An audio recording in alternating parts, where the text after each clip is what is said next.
Communal tension has been building up at Thiruparankundram, the first of the six abodes of Lord Muruga or Karthikeya.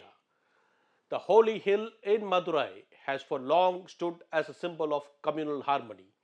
However, now it is in the center of a heated debate that has sparked tensions between Hindu and Muslim outfits. What is this controversy all about?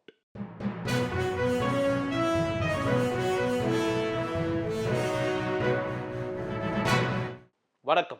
This is T. Suresh Kumar. Thank you for joining me in this episode of the Hindu Focus Tamil Nadu. Thiruparankundram is a serene hill with deep spiritual significance. At its base is the renowned Subramaniya Swamy Temple, and on its summit sits the Sultan Sikkandar Avulia Dargah, or simply the Sikkandar Dargah. On the hills, you will also find the Kashi Viswanathar Temple. The places of Hindu and Muslim worship have coexisted on the hills for quite a few centuries.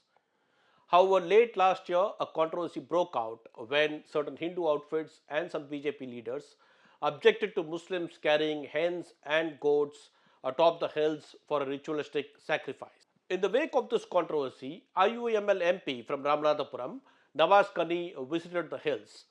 This is when certain BJP leaders alleged that the MP and his associates had consumed non-vegetarian food on the hills. A row also broke out over the ownership of the land where the mosque stands now. This week, the Madurai district administration clamped prohibitory orders in Thiruparankundram after the Hindu Munani announced a protest over what it called as attempts to rename the hills as Sikkandar Malai.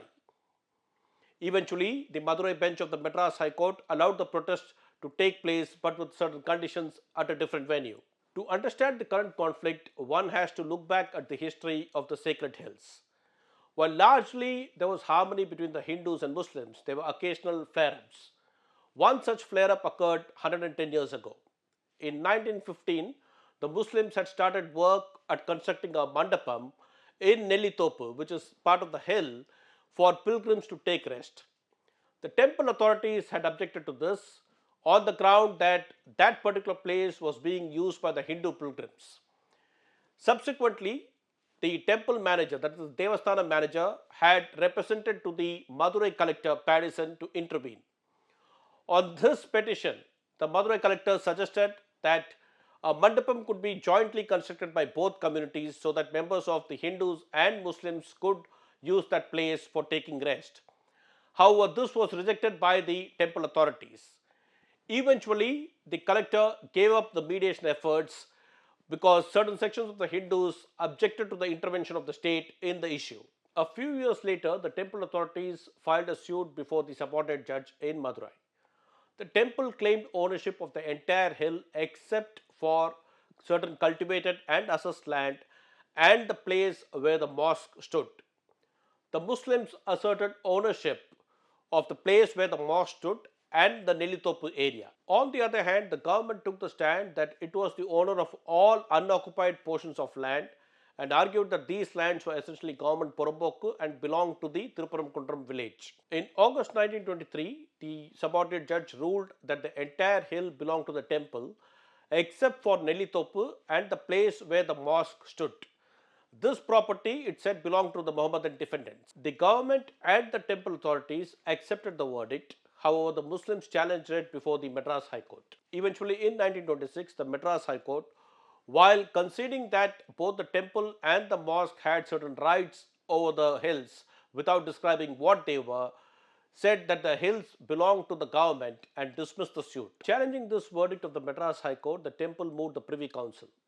The highest judicial body in pre-independent India conducted elaborate hearings and referred to various government records before delivering its verdict in 1931. The Privy Council held that the temples evidently had considerable antiquity, perhaps dating back to the 13th century AD or possibly even earlier than that. It cited government records where this hill was described as Swami Malai or God's Hill, and the fact that the Hindu community had worshipped the entire hill as a linga.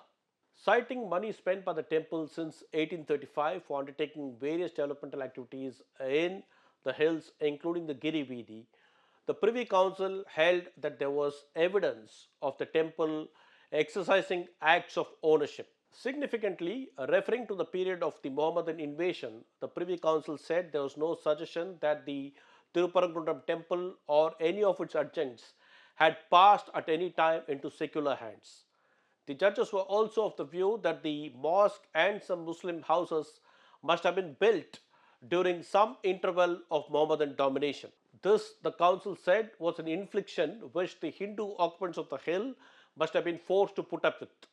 Holding that the temple was, after 1801, left in undisturbed possession of all that it now claims, the council upheld the verdict passed by the subordinate court. This meant that the entire hill, except for the place where the mosque stood and certain cultivated and assessed lands, were temple property. These documents make it clear that the courts and the Privy Council had recognized the respective property rights of the temple and the mosque in Thiruparankundram. As for the charge that there is now an attempt to rename the hill as Sikkandar Malai, it is a bit far-fetched because for several decades now, this usage of Sikkandar Malai among the Muslims has been very common in Madurai and its surrounding areas. In fact, as far back as 1938, a reader of the Hindu has, in a letter to the editor, mentioned about the Muslims describing this as Sikkandar Malai in their common usage. As for the Hindus, they have and shall be continuing to refer to this as the Thiruparankundram Hills and not the Sikkandar Malai. Since the mid-90s, there have been occasional attempts to flare up controversy in Thiruparankundram. It all began in 1994 when certain members of a Hindu outfit tried to light the Karthikeya Deepam in Thiruparankundram Hills. They wanted this lamp to be lit closer to the Sikkandar Dargah, and that is where the dispute started. In fact, courts have periodically ruled that the temple authorities shall alone light the Karthikeya Deepam atop the hills. Even as late as 2014, the Madras High Court rejected a petition by a Hindu outfit seeking to light the Deepam near the Sikkandar Dargah. It would be worthwhile to recall what Justice Venugopal said while ruling this case in 2014.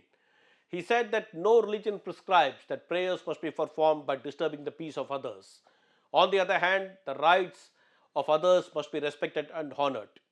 Even in 2023, the Madras High Court rejected a plea to prevent the Muslims from offering namaz at Nellithopu, saying that offering namaz for just 30 minutes will not inconvenience the other pilgrims. The latest controversy has unfortunately taken a political turn. The silver lining, however, is that the people at the grassroots, the Hindus and Muslims living in and around Thiruparankundram, want harmony to prevail. They want their brotherly relationship to continue forever. Hopefully, some better sense will prevail among the politicians and this controversy would be doused in the near future. On that note, this is Suresh signing off. I shall meet you in another video. Thank you.